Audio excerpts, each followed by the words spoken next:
First of all ధన్యవాదాలు చెప్తుంది police వారికి, తర్వాత జర్నలిస్ట్కి, మీ రిపోర్టర్స్కి. ఏంటంటే మేము కోరుకునేది ఏంటి, మల్టీపర్పస్ విధానం రద్దు చేయాలి. తర్వాత మాకు ఆదివారం సెలవు దినాలు ప్రకటించాలి.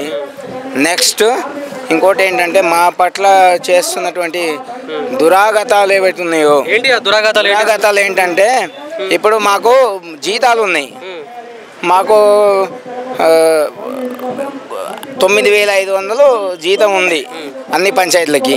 కొన్ని గ్రామ పంచాయతీలు కొన్ని మేజర్ పంచాయతీలు ఏవైతే ఉన్నాయో ఆ మేజర్ పంచాయతీలలో 14,000 ఉన్నాయి, కొంతమందికి 13,000 ఉన్నాయి, కొంతమందికి మా కొత్తగూడెం జిల్లా దాంట్లో లక్ష్మీదేవిపల్లి ఉంది, వాళ్ళకి 16,000 ఉన్నాయి.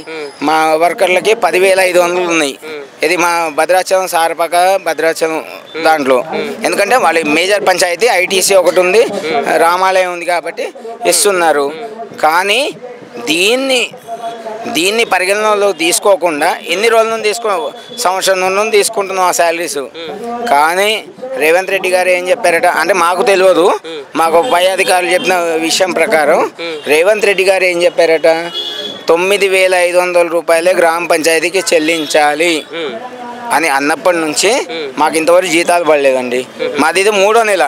ఇంకోటి మా గ్రామ పంచాయతీ ఈవో ఎవరైతే మహేష్ గారు ఉన్నారో ఆయన ఓకే మాకు అనుగుణంగానే ఉన్నారు.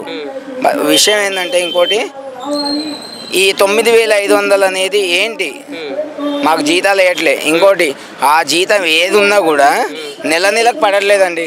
ప్రామిస్ చెప్తున్నాను, ప్రతి గ్రామ పంచాయతీ వర్కరు ప్రామిస్గా మేమేదో చదువుకున్న వాళ్ళం కొంతమంది ఉన్నాం, చదువుకున్న వాళ్ళు ఉన్నారు. చదువుకున్న వాళ్ళు అదో ఇదో ఇంట్లో ఆన్లైన్ నెట్వర్క్ లేకపోతే ఇంకోటి ఏదో చేసుకుంటా సరే వాళ్ళ మిసెస్లు, ఇప్పుడు మా మిసెస్ డ్యూటీ చేస్తుంది, ఆమెకు 10,000 వస్తాయి, నాకు నా జీతం రాకపోయినా దాని 10,000తో గడుపుతున్నాం. కానీ కంప్లీట్గా గ్రామ పంచాయతీ మీద డిపెండ్ అయిన వాళ్ళు చాలా మంది ఉన్నారు. ముసలోళ్ళు ఉన్నారు, ముక్కోళ్ళు ఉన్నారు, చాలా మంది ఉన్నారు. వాళ్ళు చాలా ఇబ్బంది పడుతున్నారు. మేము కోరుకునేది ఏంటంటే ఈ రేవంత్ రెడ్డి గారిని దయచేసి నెల వారికి జీతాలు వేపియాలని చెప్పేసి, మాకు జీతాలు నెల పడాలి. ఇంకోటి ఏంటంటే ప్రామిస్, ఇందాక కూడా మైక్లో మాట్లాడాను, పొంగులేటి సీనన్న గారు ఇదే మా సారపాకకు వచ్చి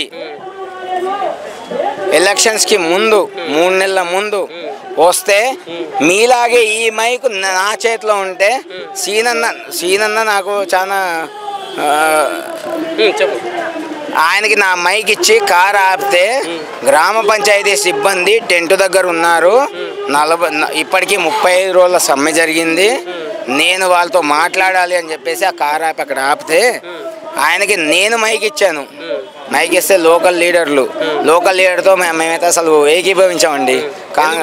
ఎందుకంటే వాళ్ళు మాకు ఎటువంటి అనుగుణం ఉండరు. ఒకరో ఇద్దరు ఉన్నారు.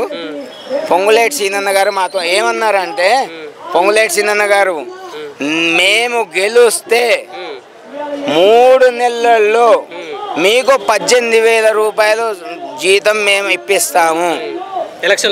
ఎలక్షన్ల ముందు 3 నెలల్లో ఎలక్షన్ల ముందు 3 నెలల్లో మేము 18,000 రూపాయలు గ్రామ పంచాయతీ కార్యకర్తలకి కార్మికులకి మేము 18,000 ఇప్పిస్తామని ఇది నా దగ్గర రికార్డు ఉంది. సీనన్నకు కూడా తెలుసు. సీనన్నకి నేను ఆ టైంలో చాలా వాట్సాప్లో ఉండేవాడిని. సరే ఆయన నంబర్ కాదు, అది వాళ్ళ పిఏ నంబరు. అయిపోయింది, అక్కడికి అయిపోయినాక ఏమైందంటే ఎలక్షన్స్ అయిపోయాక సీతక్క మినిస్ట్రీ వచ్చింది.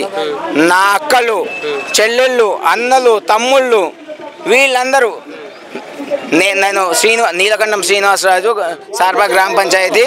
నా గురించి ఎవరినన్ను అడగండి, నేను ప్రతి ఒక్కరికి అనుగుణంగానే ఉంటా. నేను ఎవరితో కూడా ఎట్లా ఉంటా అనేది నాకు అందరికీ తెలుసు. మేము సీతక్క దగ్గరికి లెటర్ తీసుకుపోయాం. ఇదే ఏజే రమేష్ గారు మా తరఫున పోయాడు. పోతే ఆ లెటర్ తీసుకున్నారు. లెటర్ తీసుకొని కనీసం ఇంతవరకు స్పందన వచ్చిందా ఏమమ్మా? ఇంతవరకు స్పందన రాలేదు సీతక్క దగ్గర నుంచి. సీతక్క ఒక టైంలో ఏమన్నదంటే, నేను గోదావరి టైంలో ఏమండి నేను లీడర్ని కాదు ఏం కాదు, ఒక సాధారణ పౌరుని. నాకు సీతక్క ఏమన్నదంటే, నేను గోదావరి టైంలో బురదలో పోయా, నా కష్ట సుఖాలు తెలుసు.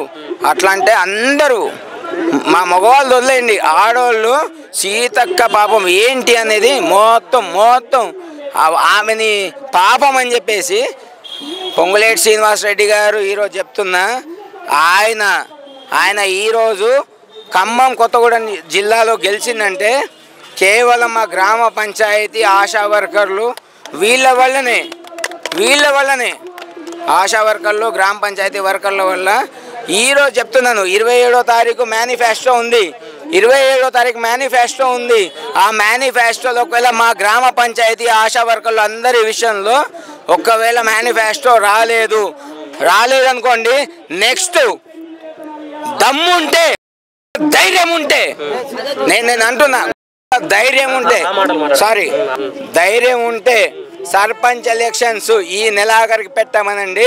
ఇదే గ్రామ పంచాయతీ ఆశా వర్కర్లు వీళ్ళందరూ మీ సంగతి ఏందో చూస్తారు. మీకు ఒక్క టీఆర్ఎస్, బీఆర్ఎస్, కాంగ్రెస్, బీజేపీ మేము మాట్లాడము. మా కడుపు మంట మాత్రమే మాట్లాడుతాం. కడుపు మంట, మాకు ఏ పార్టీతో సంబంధం లేదు.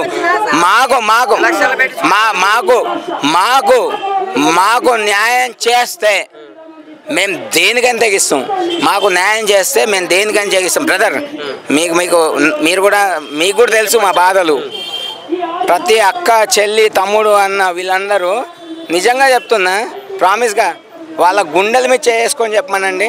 ఎవరికి అప్పులు లేవని చెప్పమనండి, అప్పులు లేవని చెప్పమనండి. నేను దేనికని రెడీ. ప్రతి ఒక్కళ్ళు రూపాయి అప్పు చేసుకుంటా 5 నెలలకు జీతం వస్తుంది అంటే కిరాణా షాప్లో అప్పిచ్చారు, 6వ నెల వస్తుంది. 6వ నెల ఇవ్వట్లే, అడగండి. నేను అబద్ధం ఆడితే ఇవ్వట్లే, ఎవరికి ఇవ్వట్లే. నేనేమంటాను, రేవంత్ రెడ్డి గారికి ఒక్క మాట ఇది ఖచ్చితంగా రికార్డ్ చేయాలి. రేవంత్ రెడ్డి గారికి చెప్తున్నాను ఏంటంటే, సరే గత ప్రభుత్వాలు ఎట్లున్నాయో మనకు తెలియదు. రేవంత్ రెడ్డి గారు ఇప్పుడు ప్రభుత్వంలోకి వచ్చారు. వాళ్ళు ఏం చెప్పారు, ఖబర్దార్ పొంగులేటి సీనన్న, నేను సీనన్న అన్న నువ్వు నా దగ్గరకు వచ్చావు, నువ్వు మాత్రం సీనన్న కాదు, ఇక శ్రీనివాసరెడ్డి అని పిలుస్తా నేను. నువ్వు 3 నెలల్లో నేనున్నా లేకపోయినా మీ పంచాయతీ ఆశా వర్కర్లకు అందరికీ నేనున్నా లేకపోయినా సీతక్క ఎట్లయినా వస్తుంది, సీతక్కతో మాట్లాడతా, చేపిస్తా అని, సీతక్క మినిస్టర్ అవుతుంది, నేను చేపిస్తా. ఇన్ని మాటలు చెప్పినోడివి నువ్వు ఈరోజు 27వ తారీఖు మేనిఫెస్టోలో అబద్ధమైతే చెప్పండి, అడగండి. ఇదే మేనిఫెస్టోలో ఒకవేళ మాకు అయ్యా LIC కాలనీలు నేనున్నా,